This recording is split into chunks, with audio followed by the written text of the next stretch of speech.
Hey guys, Civilord here, back in with another action figure review, and today I am very excited, but also a little disappointed, to be taking a look at the Crypt Great Wolves Dillim of the East figure by the fine folks over at Loose Collector, who will remain fine folks because despite the fact that I have a major quality control issue with my particular figure, they're going to make it right.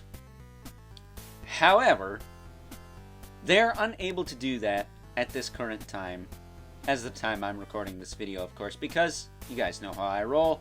I record everything on this channel in advance, so my facts may be a little bit outdated. However, at this current time, my Dillim of the East here, poor fella, has a defective right leg, which we will elaborate on when we get into articulation. And the fine folks over at Loose Collector will be sending me a replacement right leg when shipping from the Philippines to the United States opens back up, because they are currently closed due to tariffs. Who's responsible for those, you might ask? Well, he's the big fat orange cunt in Washington. And for those of you out there who took offense to that, piss off and learn to take a joke. Fucking soy boy beta cuck bitches. That aside, we'll see how canceled I am after that one. I really like this figure. I like this figure a whole heck of a lot. I just don't like that politics are affecting my hobby as much as they are this year. Therefore, I suggest we as a people start pushing reverse voting. What is reverse voting, you might ask? We vote for people we want out of office instead of in. I think that's a great idea. It's time for change, people, and these fucking dinosaurs are not gonna bring it to us. So, with that being said, before I get too far ahead of myself with rants and side tangents, why don't we cut right to the chase and get into the meat and taters of this review and take a look-see at all good old Dillim of the East has to offer in terms of accessories, starting off with a pair of open claw hands. These are really frickin' gnarly and pretty frickin' sharp, so watch out for that. They got little ball pegs there, so they're pretty easy to pop in and out. Just make sure you shove them in there all the way. That's what she said. Then we also have a pair of what look like grip hands, but they're more like closed claw hands. So, you know, that's cool, I guess. Almost would have preferred something like this, where the fingers are a little more spread out, but maybe the ends are curled in more. But, you know, it is what it is. I'll take it. But that's all you get. You don't get any alt heads or any, like, environment accessories like a base or, you know, any kind of dismembered body parts or anything like that. I will say, these Great Wolves figures, if you can get any of them, I think, is it the gray one, was the last to sell out during the pre-orders on Big and Bad Toy Store, which is where I got mine. Please go over to Big and Bad Toy Store for all your action figures and collectibles, because the stores suck and don't carry shit. But at any rate, the gray wolf, I forget his name, is it Morocco? Something like that. It's a very odd name, kind of like Dillim. But he was the last to sell out during the pre-order, so you might be able to pick him up, but I would do it sooner rather than later if you're interested, because this guy was sold out during the pre-orders and eventually sold out when he was in stock. They had maybe like 20 of these when I bought mine, and by the time I got him, of course, he was sold out. I think 5 sold the same day I bought mine, so they had like less than a dozen of these left. So yeah, a very hot commodity these Great Wolves are. But that is because we don't have a lot of really good werewolf action figures. We have a lot of Lon Chaney Jr.'s The Wolf Man action figures, but we don't have a lot of werewolf action figures that are substantial. The last one I looked at on this channel was this guy from NECA Toys, this American Werewolf in London Kessler Wolf, John Kessler to be exact. And if I pan the camera down, you can see that he's a quadrupedal fella. And while this is a sick werewolf figure, I mean, just look at that. Look at that face! He is on all fours, permanently. Now, as the time I'm recording this, I don't have the Howling Wolf. Maybe I'll pick that up and check it out, but this guy is a quadruped, and you can't stand him up. That's a bit of a tough sell for some people, because they want figures that can be posed sucking themselves off. So, on one hand, I understand it. On the other hand, I think y'all need to get a life. However, there is also, and I've looked at both of them on this channel, the Horror Hound and Louisiana, is it? Rougarou from Creature Replica. Those were sculpted by John St. John, or Jean St. Jean, however it's pronounced, formerly of Diamond Select Toys, RIP, Diamond Select Toys. Those were the standard for werewolf figures back in the mid-2010s, I want to say. I got both of mine right before the pandemic, so I didn't have them when they first came out, but they were available for quite a while. Not exactly hard to get nowadays either. You can usually find them sealed and packaged for probably around 50-60 bucks shipped, which they were $35 when they first came out, and I think shipping from the Creature Replica site was about $15, so, you know, it's about the same when you really think about it. But other than that, you know, nowadays we have the, is it Fury Planet? Veteran William figures. There's a brown one that's in military gear, and a white one that's dressed, well, for lack of a better term, a lumberjack, or some kind of crazy backwoods redneck with flannel shirt and everything. That mold was also reused for the BBTS exclusive Monster Force line by Fresh Monkey Fiction, the Night Hunter. I forget his name exactly, but I know it's the Deluxe Night Hunter. It's the same mold as that Veteran William figure. And now we have the, is it Horror of Einsamal wave from Four Horsemen Studios' Mythic Legions line. That has a werewolf in it, whose faction is currently unknown. Maybe he doesn't have one, but I do have that coming in probably 2 years, I'm sure. But we definitely have options as far as werewolf figures go now. The cheapest one at the moment, probably the Howling Wolf from the fine folks over at NECA Toys, but we're not talking about any of those. We're talking about Dillim here.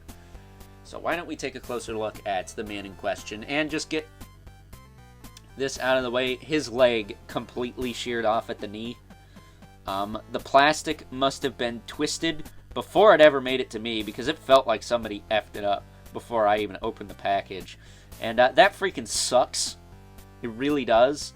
I had the same problem with the Tarna heavy metal figure Loose Collector did a few years back. Granted, that was a thin female figure. I could kind of understand that. This being a thick, chunky boy, that's kind of, you know, bogus, but they are willing to make it right. I'll give them a chance to make it right. And if they do, I will purchase the Mr. Hyde and one of the Sasquatch figures they got coming out. Because I want this company to succeed, because look at the freaking sculpt on this thing. It is a sexy, sexy beast. Let me tell you what. The freaking muscles, the fur, the anatomy in general. He's got that V shape with the long arms, the thick thighs, the knees that are pinched in. He's got superhero proportions, and he's a big monster that looks like he'd eat every superhero made by your favorite corporate-owned toy company for breakfast, lunch, and dinner, with snacks in between, especially after dark. Look at that freaking head sculpt. That's mean. I don't care who you are. That is a mean, tough as nails, gnarly looking head sculpt. With a hinged jaw, might I add. Which is something that Werewolf in London didn't even have. Although I think that was before... maybe not. I forget when the TMNT movie Razar came out. But this guy's got a hinged jaw. Works just fine. Didn't have to heat that up. And as far as heating him up, I didn't have to do a lot. The arms, I had to heat up one elbow joint. Other than that, everything else seemed to work okay. Except like the ankle joints down here. Those were a little tight. And of course I heated up the head to pop it on.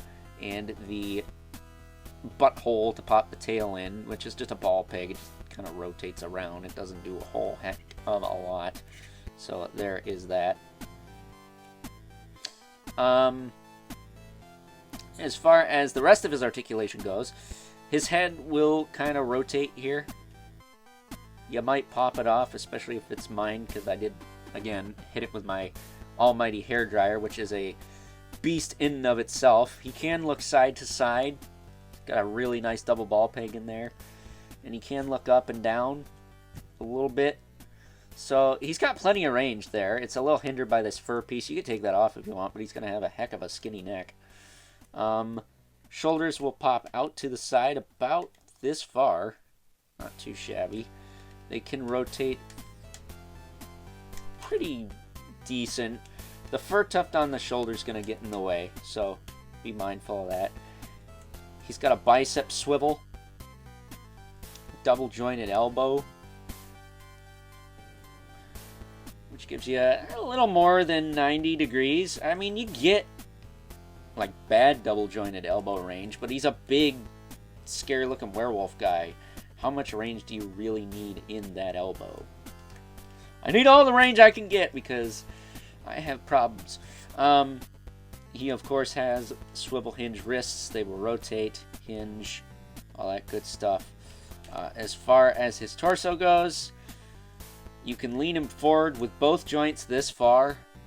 You can lean him back this far. He has better range than freaking most normal size figures in the torso. He can rotate up here, but it is very stiff. Same with the waist. You kind of hear it popping into place. But I did have to heat that up to straighten it out from the pose I had him in for the URL. So be mindful of that. You might have to heat up the waist to use it to the fullest extent. But I don't mind that. A tight joint's better than a loose joint. And really, I don't plan to rotate his waist a lot. You can get a lot of tilt out of that, though. His hips can kick out to the side pretty far. He can do all pretty much perfect split. He can kick up. And because I heated up his waist before recording this, his hips are a little bit easier to move. These were pretty locked in place when I got him, so I didn't risk moving anything. But they are fairly stiff when you get him out of the package. He does have a thigh cut. Again, pretty stiff there. Double jointed knee. It's pretty much bent as far as it's going to go, with the exception of like one click there. So there you go. You can straighten it out this far,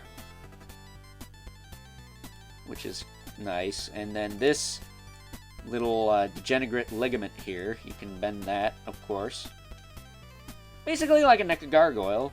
And then you can rotate here, and then the foot will pivot as well as hinge back and forth, but that's awful stiff, so I don't know if I can get that to move necessarily. I can attempt it, but yeah, it's very stiff. You can hear it. It's you know what? I got a separate foot here instead of trying to grab a whole figure. There you go. So you can bend it back and forth. Just like that. That made life easier, stupid. So, bending his knee so he can stand. I'm going to see if I can get him to stand a little taller than I had him before. Whoop. Let's put his giant gorilla arms down so I don't mess up my review set, because this thing weighs quite a bit. He weighs quite a bit.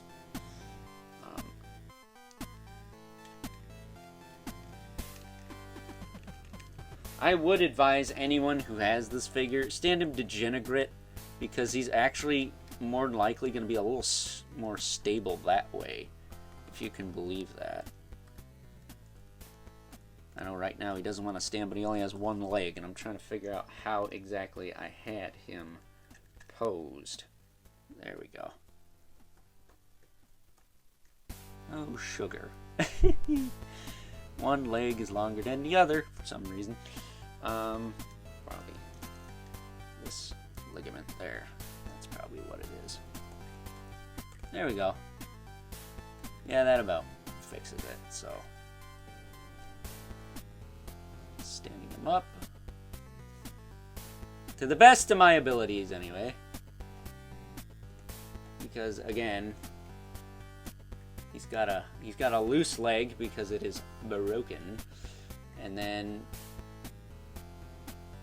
he is top heavy on top of that.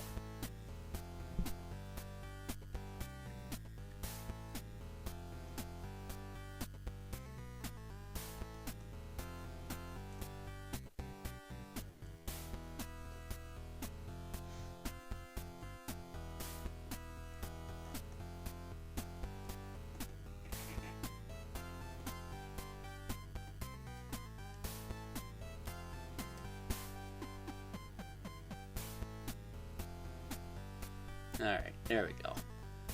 There we go. That's as good as I can get it, folks. If that ain't good enough for you, suck it. You don't have all night, neither do I. Let's not kid ourselves. So, with that being said, there is only one thing left to really do here. And that is to bring in our two regulars who, let's face it, we got the Mythic Legion's Brother Mandibilith right here, which, not for nothing, I pretty much got this guy to go with my Mythic Legion's Vampires. I think that would look really freaking sick. Then we also have the infamous 11 Spawn, who is just... he's just a baby! Next to this guy. Look at this guy. He knocked the dog snot out of good old Al Simmons here. See what I did there? Because he's a canine. I still think my rant from earlier was funnier. Anyway, with that being said, I think it is time now that we wrap things up with some final thoughts. Overall, and aside from the unequivocally freaking busted leg on my particular figure, the only real issue I have with good old Dillim of the East here is some of the joint tolerances, particularly in the diaphragm, the waist, and the hips. Other than that, all the other joints are pretty standard procedure. Heated them up and they worked, but the hips, they work, but I'm gonna have to tighten up that left hip. And of course, when I eventually get my replacement right leg, I may or may not have to do some modification to that as well. But also, the waist being pretty much stuck unless it's heated, along with the diaphragm, is a bit of a bummer. I do wish that that was not the case, but at the end of the day, I think we all prefer tight joints to loose joints, and let's face it, you guys know me, I don't pose my figures a million bajillion freaking times, so I really don't need it to be moving when I'm not messing with it. I know it moves when it's heated. That's all that really matters to me. It's not stuck, it's just incredibly freaking tight. And, well, considering how loose a lot of domestic figures have been as of late, I think that's a blessing in disguise. So, with that being said, hope you guys enjoyed this review. Until next time, I'll catch you guys later.